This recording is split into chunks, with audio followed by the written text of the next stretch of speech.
반갑습니다. 안녕하십니까? 안녕하세요. 한 주간 잘 보냈습니까? 네. 오늘 불교 공부 부처님 상담법 개론 공부하도록 하겠습니다. 공부에 앞서 우리 3기를 모시도록 하겠습니다. 합장하십시오. 귀불향족존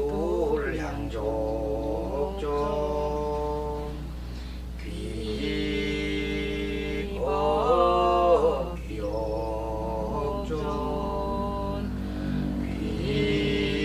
귀성중존.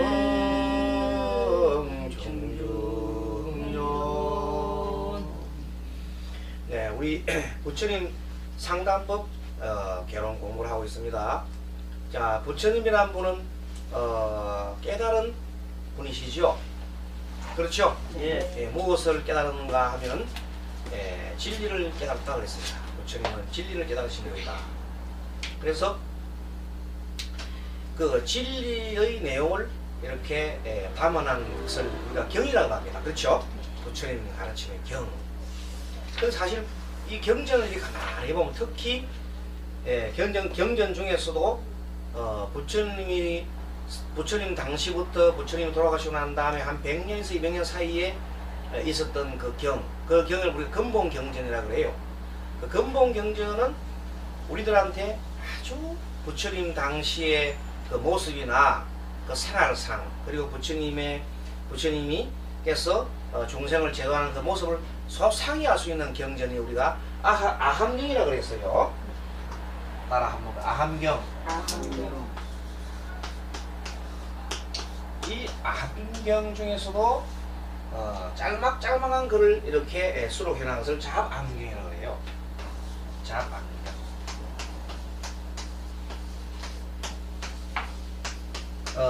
문장 자체가 좀 길지가 않고 조금 비교적 짧은 글들을 모아가는 부처님 가르침을 잡암경이라고 해요. 이 잡암경에 보면은 부처님 당시의 그 생활상이나 가르침이나 또는 그 어떤 수행을 하는 과정이나 이런 내용들을 아주 소상하게 자세하게 이렇게 다루는 것이 있습니다. 그래서 이 경전들을 중심으로 해서 우리가 부처님께서 어떻게 중생을 제도했는가 하는 것을 이렇게 우리가 볼 수 있습니다. 그래서 부처님 상담법은 우리가 부처님 불교 상담사 과정에서 필수적인 과목입니다. 그래서 이 공부를 하면서 우리가 부처님께서 어떻게 중생을 제도했는지 그것을 봅니다. 그리고 이 경이라는 것은 여기서 말하는 이 경이라는 부처님 가르침인데, 어찌 보면 부처님께서 이 경이라는 것은 부처님께서 중생을 제도하는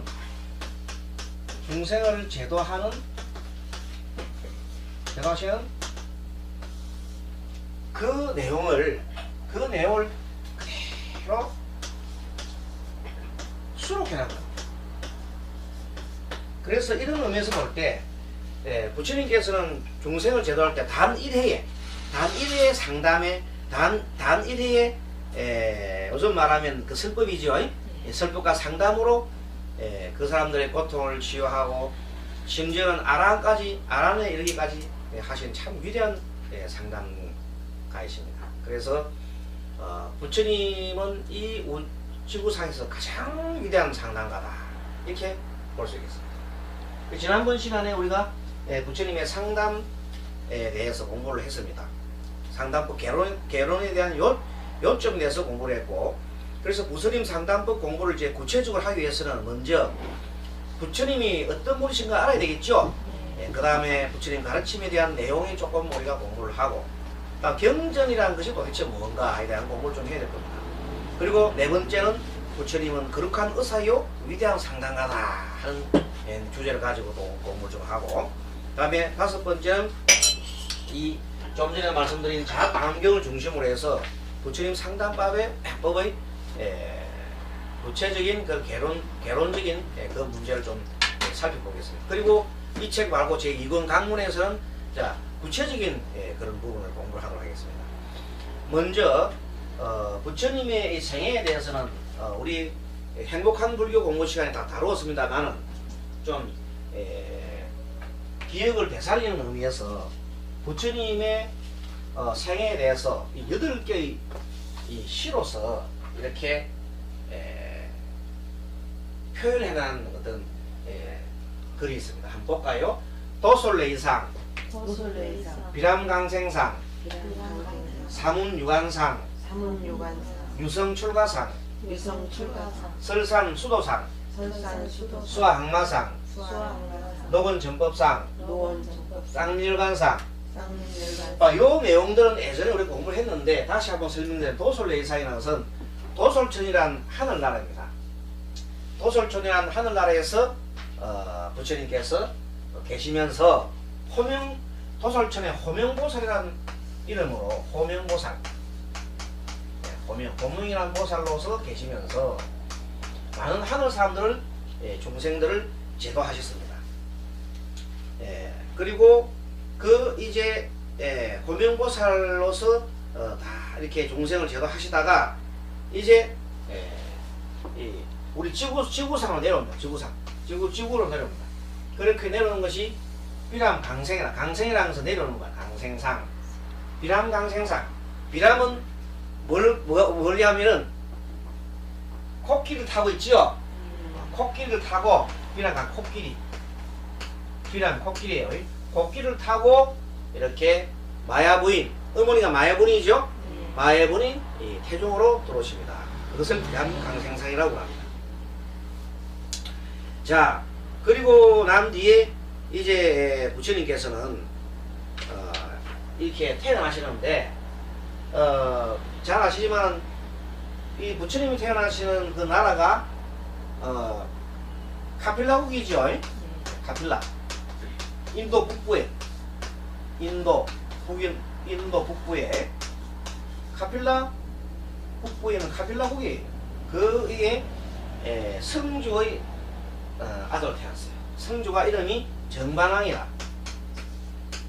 정반왕이고 아버지가 정반왕이고 어머니 마야부인이죠. 마야부인의 두 분을 부모님을 해서 부처님이 태어났습니다. 그런데 마야부인은 이 태자를 놓고 1일 만에 돌아가셨어요. 1일 만에, 7일 만에. 왜 돌아가셨느냐? 부처님을 출생시키기 위해서 이제 친정으로 가다가 중간에서 놓으셨거든요. 옛날 더운 날에. 그때가 4월 초반에 태어나셨죠. 더울 때. 가다가 중간에서 태어나서 그때 중간에 있는 그 지역을 우리가 보통 룸비니 동산이라고 해요. 들어봤죠? 룸비니 동산. 룸비니 동산은 사슴 동산이라고 해요. 사슴들이 놀고 있는 좋은 그 동산에서 중간에 친정으로 가다가 중간에 이렇게 놓으셨는데 요즘부터 산후조리를 잘못한 거죠. 중간에 놓으셨으니까. 그래서 산후조리를 잘못하시고 1일 만에 돌아가십니다. 그리고 이 카필라국은 무엇을 하는 나라냐면 농업을 주로 해요. 농농사. 농업국이요. 그래서 하루는 이제 태어나시고 난 다음에 태자가 자라면서 어머니를 잃었기 때문에 어머니가 없잖아요. 그래서 이모 손에 자라죠. 이모 손에 자라니까 늘 어머니가 그립습니다. 그래서 늘 보면 항상 생각이 깊은 그런 태자였습니다. 그러다가 나이가 좀 들어가지고 이제 여러 가지 공부를 배웁니다. 그러다가 농경제에 참석한다고. 농경제. 요즘 뭐라면 이제 하나의 축제지, 축제. 농경축제.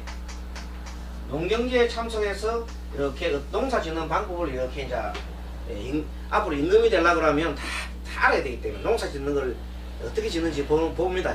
부하와 같이 가서 보는데 마침 농부가 밭을 가다 쟁기로 밭을 가다 보니까 쟁이 끝에 벌레 한 마리가 탁 치여 죽었어요.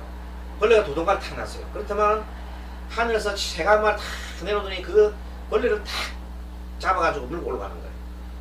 그런데 그 작은 새 뒤에 또 가는 새가 한 마리가 오더니 또 팍 채 올라가는 거예요. 그게 약육안식이라. 먹는 놈 위에 또 먹는 놈이 있고 또 먹는 놈이 그걸 보니까 참 처참한 그 광경을 보고 왜 우리 이 생명체들은 저렇게 죽어야 되는 건지 참으로 이렇게 생각할수록 가슴이 다 비참한 생각이 듭니다. 그러고 난 다음에 더욱더 그런 생각을 하게 됩니다. 그러니까 뭘 봐도 예사롭게 보지 않는 거예요. 그러다가 이제 부처님께서 어느 날 동문으로 이렇게 나가십니다. 동쪽 문을 이렇게 나가시다 보니까 하루는 동문 밖에 나게 백발이 성성한 사람들이 보여요. 저거 사람들이 뭐냐 했더니 저 사람들이 노인이다. 노인이라는 사람. 노인은 뭐냐 이렇게 나이가 들면 늙는다.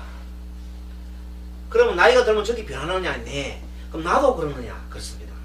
그런 생각을 하자마자 사람은 변한다는 거 보자마자 사람이 어떻게 됩니까? 무상함을 느끼겠지요. 참 변하는 걸 무상함을 느낀다고요. 그 다음에 이제 동쪽에 가다 그 다음에는 남쪽 문을 나가지요. 그 다음 날 남문을 나가요. 남문을 나가 보니까 이제는 사람들이 뼈만 앙상한 사람들이 바깥 저 나무 밖에서 막 이렇게 막 실험을 하고 있어요. 저건 뭐 하는 거 했더니 아픈 사람들이다. 병자들이다. 그 병이 들리면 다 그래 되느냐? 그렇다. 나도 병이 들 수 있나? 게 그렇습니다. 그 말 들으니까 더 이제는 나도 저렇게 되는구나 하고 이렇게 느낍니다. 그러다가 이번에는 서쪽 문을 그 다음날에 서쪽 문을 나갑니다. 서문을 나갔더니 저쪽 문을 갔더니 이제는 상령 행렬이 보입니다. 상령이 이게 보이 저거는 뭐냐 물었더니 사람이 죽어서 나가는 건데 나중에 화장을 하거나 돈이 없는 사람들은 물에 던지거나 아니면은 산에 버려가지고 새가 쪼아먹게 만든다. 그러니까 나도 그러지 않게 태자께서는 돌아가시도 그렇게 시체를 갖다 그냥 강물에 버리거나 아니면은 산에 쫓지는 않을 겁니다. 그럼 어떻게 하지 않겠네?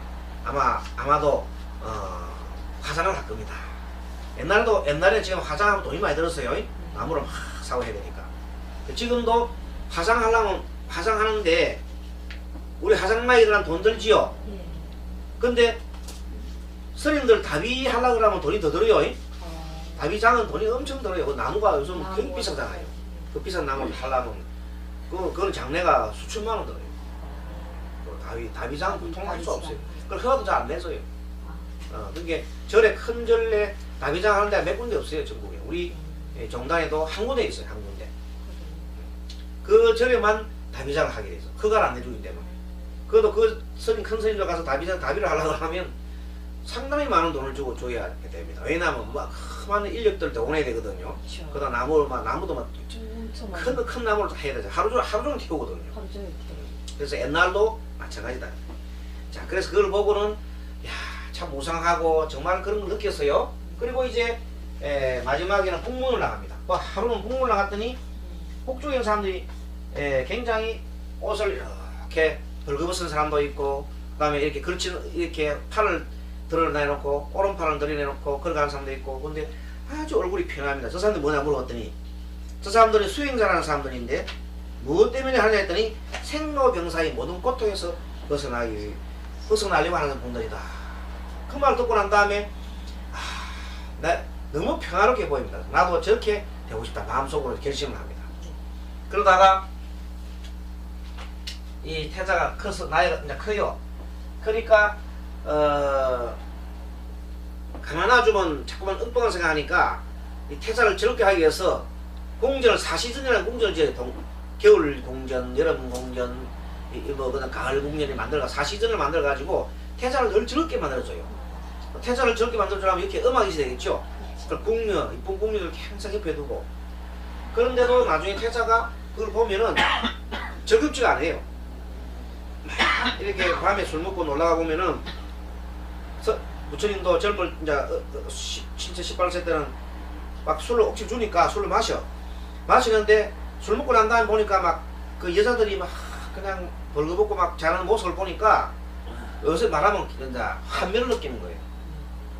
그래서 아니다 하는 생각을 하고, 그런 사이에 이제 드디어 이 부처님을 장가를 보냈죠. 결혼을 보냈는데 결혼을 시켰는데 억지로 결혼시켰는데 야소다라는 사람과 결혼했어요. 이런 야소다라는 사람이 부처님의 부인이.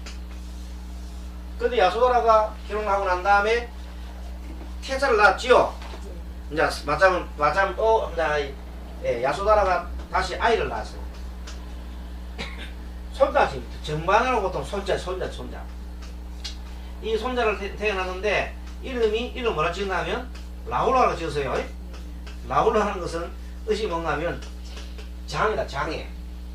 부처님이 그 출가를 하는데 장애가 된 데서 라울라로 지었다고 합니다. 아무튼 그런 뜻입니다. 그래서 부처님께서 드디어 이제 라울라가 태어나자 결심을 합니다. 이제 부왕이 아무리 이양을 했더니 이제 부왕한테 얘기를 했더니 부왕이 허락을 안 하거든요. 허락할 리가 없지요. 그래서 밤에 이제 도망가기로 결심했습니다. 그래서 그것이 바로 유성출가상입니다. 유성은 뭐냐면 성을 넘는 거예요. 성을 넘어서 출가를 하는 겁니다. 유성출가상. 그렇게 유성출가상을 하게 됩니다. 이때가 부처님 나이 29세.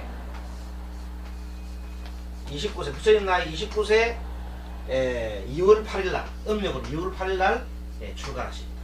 이때 출가할 때 말을 타고 이제 이 성을 넘어가면서 한 사람 시종을 데려가다가 시종을 보고 나중에 말도 주고 옷도 벗어가지고 시종을 줍니다. 너 옷 벗어라 해가지고 자기 그 사람 옷을 입고 바꿔 입어요. 그리고 그 사람이 이제 태자 옷을 입고 들어오니까 기가 차지. 그 임금이 더 이상 안 줬는 거예요. 얘가 도대체 이렇게 결심했구나 해서 이제 안 쫓고 나와줍니다. 대신에 큰 이제 수도를 해서 자기가 뜻하는 바를 이루도록 이제 정관왕이 섭섭하지만 그렇게 인정을 합니다. 그리고 곧바로 뭐냐면 5명의 시자들을 보냅니다. 알겠습니까? 5명의 시자는 부처님을 이렇게 보호하는 사람들. 왜 가면은 뭐 도둑도 있고 여러 가지 그렇잖아요.